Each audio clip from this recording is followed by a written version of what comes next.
I'm Mike Costello, and I'm with the Reverend Iris Freelander, and we're going to spend the next few minutes talking to you about help from the inner planes of existence. And we'd like to share with you the reality that we believe to be so much a part of our religious faith and tradition of new thought and metaphysical thought, and that is that there is a realm beyond that which we can see, and that the realm beyond that which we can see encompasses angelic beings, helpers, divine beings, spirits, and a variety of other unseen messengers and helpers. And we'd like to share with you our ideas and thoughts on these issues. So Iris, let's start talking about what the inner plane of existence is. Well, that's so exciting an aspect of being because so many people just don't look to see the wonders of the inner planes. But more and more people are seeing the reality of angels in their lives.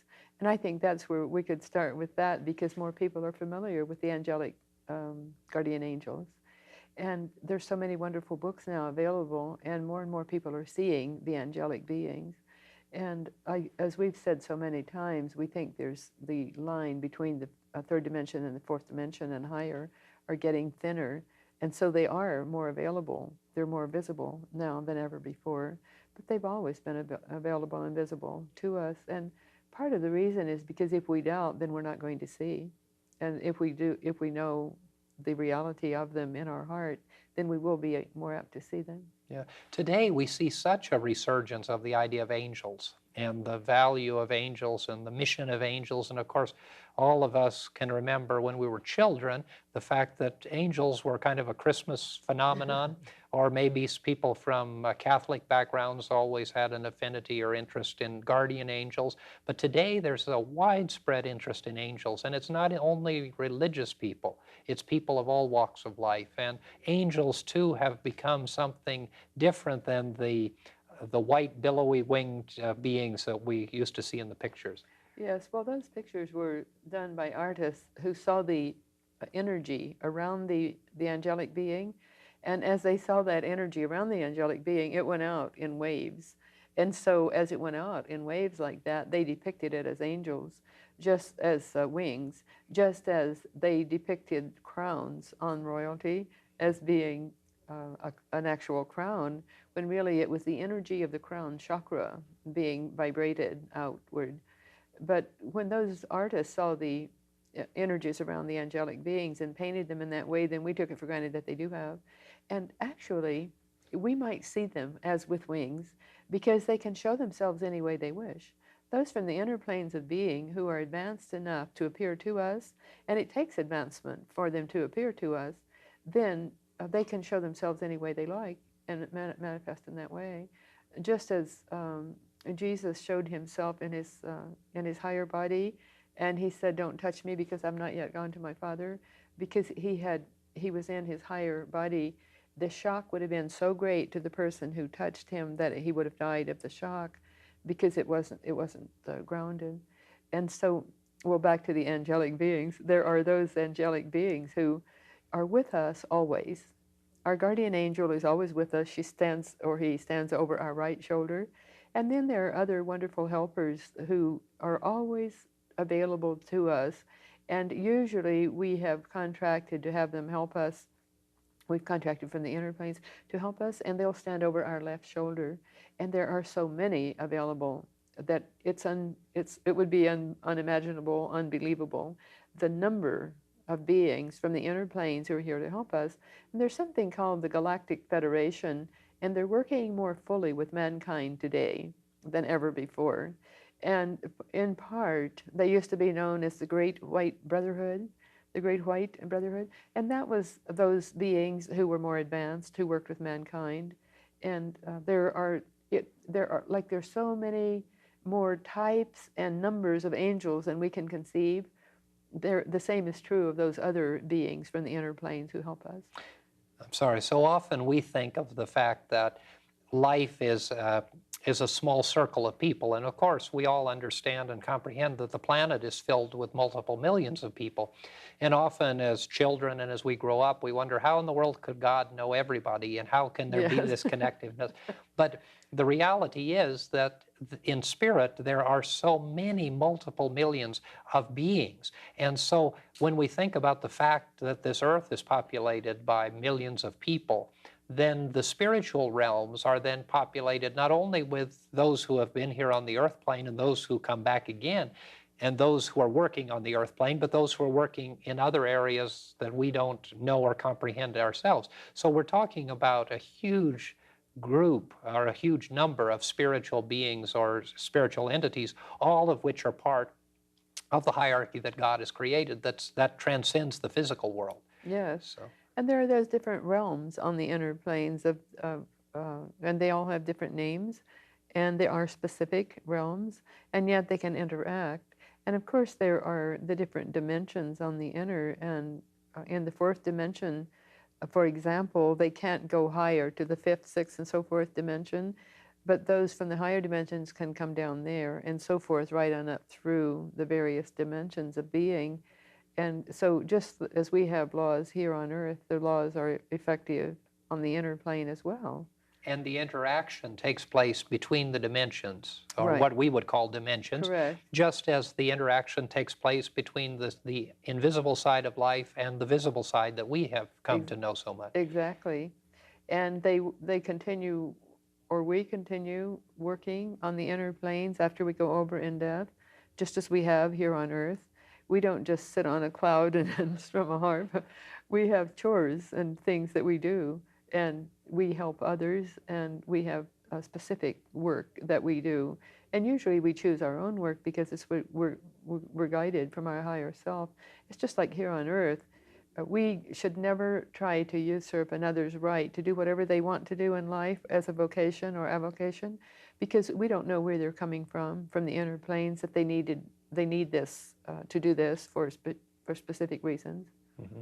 And it's important, too, to understand that we never come to that point that some people like to talk about, where they sit on the cloud and do nothing. Yes. That's not spiritual reality any more than it's physical reality. And that when we move into the invisible side of life, we continue to learn, we continue to grow, we continue to expand, and we continue to come closer and closer to the God who created us. And so that process requires that we constantly learn the lessons that we have to learn. Exactly. And the more fully we can stay relaxed and attuned to the inner divine, then the more guidance we receive, because we receive that guidance just in that way. And that guidance is communicated from them to us, and it can also be communicated from us to them. Exactly. So. Exactly, and it is. There's that interaction always. And it's so, we're so fortunate to have so many wonderful books available today. And I've mentioned before about my friend Susie Ward, who channels her son Matthew, who died 15 years ago. And Matthew is giving wonderfully valuable information through his mother in the book, Look Within and Beyond. And now they're working, which is going to be published very shortly, and now they're working on a second book, and it talks about more esoteric subjects, but we'll talk about. But it's all the same. Whether we were here on earth working or whether they're working there on the inner, it's as you said, we continue working in a viable way, in the way we're guided to do. Mm-hmm. Now, the connection between what we call now UFOs, because there's so much interest in that, and the relationship and reality that we have an invisible side of life that is involved in the entire universe. Yes. So. There's a wonderful writer, Sheldon Neidl, who wrote You Are Becoming a Galactic Human, and you're familiar, you've read that book, and I think he is bringing through a lot of truth and a lot of help for us that is going to help us break through the barriers of the two worlds, because the people who channel information from him happen to be from Sirius, SRIUS, the star planet, star system Sirius, and they give him so much wonderful information about how they're helping us. And the Galactic Federation is a true entity that's working with mankind to help us fulfill our destiny on the planet ever more fully. And as you teach so well, because we're living at the end of this age, and we're living in this time of change, and we're living at the end of the millennium, well, evolution has been stepped up, and there's a lot of more changes more quickly, and the energy is greater, would be one way to put that.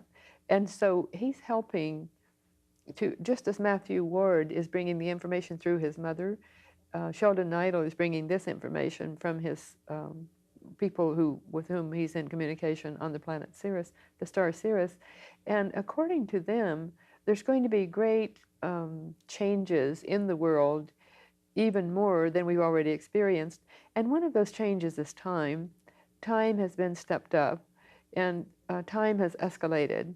And they're both saying that we are seeing now in one day what we used to see happen in 3 days. It's escalated that much. And I wouldn't say that that's a far-fetched, would you? Mm-hmm. Time seems to be moving more rapidly, Right. and people seem to have less time to do what they want, or seem to perceive what they want. And so that issue of time, and of course, we know that as the planet moves and as the universe moves into a new age, that there is a blurring of these dimensional issues. And we're so used to seeing things in the physical. We're so used to the physical world that we know so well, looking at Iris and looking at Mike and looking at the chairs and the Long Beach, California, and the United States, the kinds of tangible physical world view that we have always had and that we feel so comfortable with. But what we're talking about is the fact that spiritually we know there's a whole dimension of invisible life. Yes. And that as we move out of our sphere of life, it just stands to reason that the kinds of life that we're going to encounter are going to be at various levels of spiritual understanding and development. So that veil that we talked about, or that you talked about so well a few minutes ago, is certainly becoming thinner. And we're so used to talking about spacemen and seeing Star Trek and all of the Buck Rogers things, that UFOs and spacemen have to do with people just like us that maybe look different, but they're green and they have antennas or whatever. But it's very possible that life in other places isn't at the same point in the evolutionary cycle as our life. And it could be that many life forms have evolved beyond the physical form into a more transient movement into the spiritual realm of life, and that these entities are going to be far different than what we have ever thought that they would be. But the important thing from our perception is to understand that there is an invisible side of life, and there is a different view, a different worldview. Yes, and if we try, we can tune in to that different side of life. And again, through meditation and prayer and attunement, looking within, we can get information. And I know we've had wonderful experiences, for example, in our church on the Wednesday evening church services, where people ask questions and they get very clear answers, and they ask for healing and they get the healing. Because what we ask for and expect is what we're going to get, and if they don't expect it, then they're not going to get it. If they do, then they will. And then we can live life more fully as long as we do live. Now, we have pre-birth agreements, and that doesn't mean that we're not going to die when our time comes, that we have preordained that we die. And we're the one who helped make that decision. Our high self and our guardian angel and the Lord or angel of karma helped us decide when we're going out and what we're going to do when we're here on earth. And so those wonderful helpers are just minute in comparison of the numbers of helpers there are on the inner who work with us. And if we ask for help, we get it. And even if we don't ask for help, we get We it still get sometimes it. because that divine presence, these spiritual entities and angelic beings are always around us. Yes. Dr. Garlish, who was the founder of our fellowship in 1927, used to say that spiritual beings, as we said earlier, everything in life is energy, and spiritual beings are simply energy moving at a different rate of vibration, and that the rate of vibration that spirit moves at is so high and so fine that it can pass right through us. We can't pass through those things or through certain things because we're so dense and we're so heavy, if you will.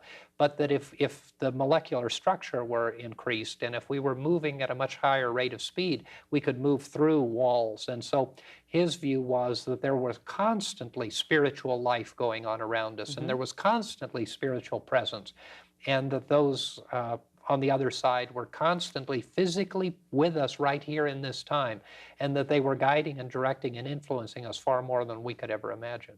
Exactly. I just received an advertisement yesterday from the Monroe Institute in Virginia, and I met Robert Monroe, who started that institute back in the mid-60s, and he had had out-of-body experiences and had written his first book, and I read his manuscript that he had just written but wasn't yet published, about his experiences of getting out of his body, and he had the knack to do that, and it was probably planned before he even was born that he would do this to help humanity learn, because he's helped ever so many people learn that they can go out of their body. And as you said just a moment ago, that in higher form we can go anywhere. Well, when we go out of our bodies in spirit, then that applies, and we can go through walls and ceilings and anything. And so he was a great help. He died a couple of years ago, but he was a great help into awakening humanity, in getting out of the body and being more than we are in physical form.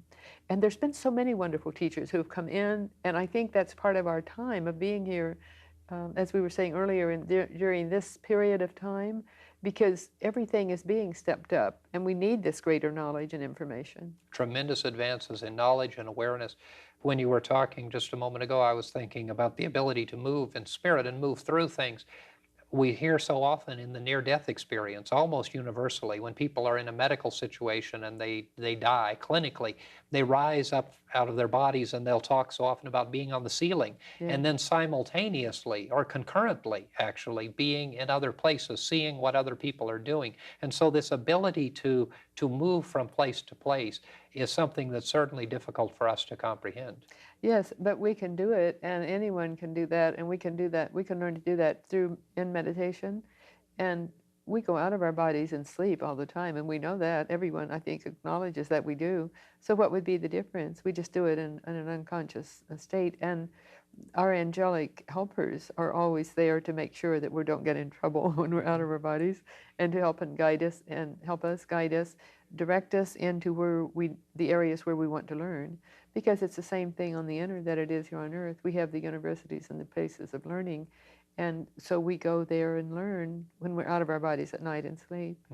And we're able to move freely. And really, when we think about it, even in the scientific world, in the physical, the visible world, when we think of a telephone conversation, picking up a telephone in Long Beach, California, dialing a number and speaking to somebody in London, and having our voices move at such a rapid, and we're talking there about the physical world. And so the invisible side of life must have so many incomprehensible abilities to do more and to have mobility and knowledge and awareness that we just can't even conceive. Exactly, but we can believe all that because just to be able to use a fax machine is such a miracle. You put the paper in and it comes out somewhere else with the very same message. And as you gave the example of the telephone and the telegraph and all those wonderful experiences we have electrically of being able to help ourselves, but everything, as you said, is energy. And so it's just a higher vibratory rate. And when we can attune ourselves to that higher vibratory rate, then we pick up whatever is there on the inner. And it was always there. Exactly. These things were always there. Telephones were always there, or the ability to do it was always there. The camera that we use today and the images that are projected over large areas and the use of satellite dishes, things that were never even dreamed of, but yet that was all there. And the ability was there, but the comprehension wasn't there. Exactly. To be able to comprehend what we were able to do. And I'm prompted to say that every thought we think creates a thought form. And just as the fax goes out and the telephone voice goes out and the radio and television waves work, our thought forms work in just that way. So it's very important that we remember that every thought we think and every act we do is not only registered on the Akashic records, excuse me, but we create thought forms. And if we put more energy into them, they live. And if we don't put energy into them, they diminish and then die. But we need to keep our thoughts high. And as we were talking about the positive energy versus negative, light versus darkness, well, the same is true there. If we create our own reality by our thoughts. And it is the thought that creates. Thought is the most creative power in the universe. Yes. And it's even thought that brought this world into existence. In Genesis, it says that God thought it into existence. And we teach so often that we have to be cautious because words and thoughts have molding power. So let us careful be, knowing that we're building our eternity. So every thought that goes out creates a like form, and it creates something that is going to be met by us or by someone in the universe. Exactly. And what do we think the dark forces are? They're those cumulative thoughts that have been sent out by mankind over the aeons of time. That's what they are. And that collective ability to put the negative thoughts together, or to put the darker side together, and the ability that we have in the radiant side of life to put the light together, creates like manifestations for ourselves and for the planet. Yeah. It's very important. Exactly. And we can be wielders of the light. We wield light and we work with it. And we are co-creators with God the Whole in that way, because we help create or diminish. And so a man is fearfully and wonderfully made. We are indeed, we don't even realize our own strength, power, and importance in the scheme of things. And on the invisible side, there are those multitudes who are trying to help us and trying to guide us. And based upon our perception of them, we're either able to receive what they're sending to us, or in some cases, in spite of ourselves, they're able to direct and guide us. But they're constantly working with us. Yes. And again, if we can just stay open to that, then we might think, and it wouldn't matter how we view it, but we might just think we had the impulse or the impression to do this or that. We're being divinely inspired by those from the inner who are giving us nudges that we think it's just our own intuition. Yeah, and that communication really, it goes back to the issue that we've talked about so often in the past in broadcasts, and that has to do with meditation and prayer, and how that centers us and connects us with the invisible side. That is such an important aspect of life, that so many people think they don't have time to meditate. Well, we don't not have time to meditate, because we need to attune ourselves to divinity. We need to exercise our physical bodies. We need to exercise our mental bodies, our spiritual bodies. And in exercising our spiritual bodies, we are meditating. And the difference between meditation and prayer is very important, because in the West we're very good, well, we're somewhat good at praying, but meditation is for so many people a foreign concept. Yes, but as we say in our church and other places, prayer is talking to God and meditation is listening. And that's one way of putting it, and one way of acting. Because, and it is important that we pray, and that we, particularly that we offer gratitude, because God knows if we're grateful, but it makes a difference in our energy if we express that gratitude. So we need to express, and we need to ask. God knows what we want and what we need and what we wish for, but it's, again, we have the free will and we need to ask. But when we're meditating, we're listening and we're receiving information. And that's a wonderful, glorious aspect of life, that no one should ever be deprived of that privilege and knowledge of being able to do that, because it's attuning our spiritual beinghood to the inner planes of being. And in your Wednesday evening service, you spend a whole hour meditating, don't you? That's right, we do. Yeah. Well, we first have a brief prayer, then we meditate for a long time, and to help those who've not meditated before, we have a guided meditation. And then we have a long silent meditation, relatively long. And then we have a healing time. And we end the meditation with the healing prayer, praying over the prayer book that we keep in the church, that you have there in the church always. And then we pray for others who are not in the book, perhaps, who have asked for our prayers. And then we have a healing time. And that healing energy is so strong. We've had wonderful healing results. And we've had a man healed of his heart. The doctor said he needed heart valve surgery. Well, he was able to forego that after coming for the healing 4 times. And another woman had diverticulitis very severely, and she prayed with us and meditated with us at the specific time that she knew we would be doing that work. And she had an immediate cessation of the pain, and she was healed. And others have been healed in various other ways. So again, it's their intent. And those on the inner planes are there helping us. And if they're asking for prayer and for healing and know they will receive it, then they do receive it in that measure. But again, it doesn't mean that people are not going to fulfill their karmic destiny on the planet. And some of us come in with the plan to have certain things happen in our lives in a health way. Mm-hmm. And so we have to live through that. And so it's sad that people have to undergo physical ailments, but that's part of life and part of what they contracted for. And in that process, the invisible side of life is constantly supporting us and helping us. In your Exactly. service, the invisible side is there. These Yes. angelic, unseen beings are constantly helping us. Exactly. And you know what? We're more and more able to see them. More people have been able to see them there on Wednesday evenings and other times, and Sunday morning church at 11 o'clock and other times. And they're making themselves more visible from the inner planes. I think it works two ways. They're making themselves more visible to us, and we are opening so that we're able to see more fully, because we can see the angelic beings and we can see those from the inner who visit us at those meetings. One night, Matthew Ward appeared, and I saw him, and it was between the 2 hours, and we have a time where everyone can go get a drink of water and so forth. So I thought everyone was back in place, and I saw someone on my left. Well, it was Matthew, and I saw him very clearly, and it was lovely. From that the he came. invisible side, and you knew the Exactly. invisible side was there, but it was a Yes. confirmation from your perspective. Exactly. During the last few minutes, Reverend Freelander and I have been sharing with you ideas about the invisible side of life and those who help us from that side of being. We hope that you found this information useful, and we look forward to seeing you next time. Dynamic power helps me be strong. Confident living comforts my heart. From such a blessing I can't depart.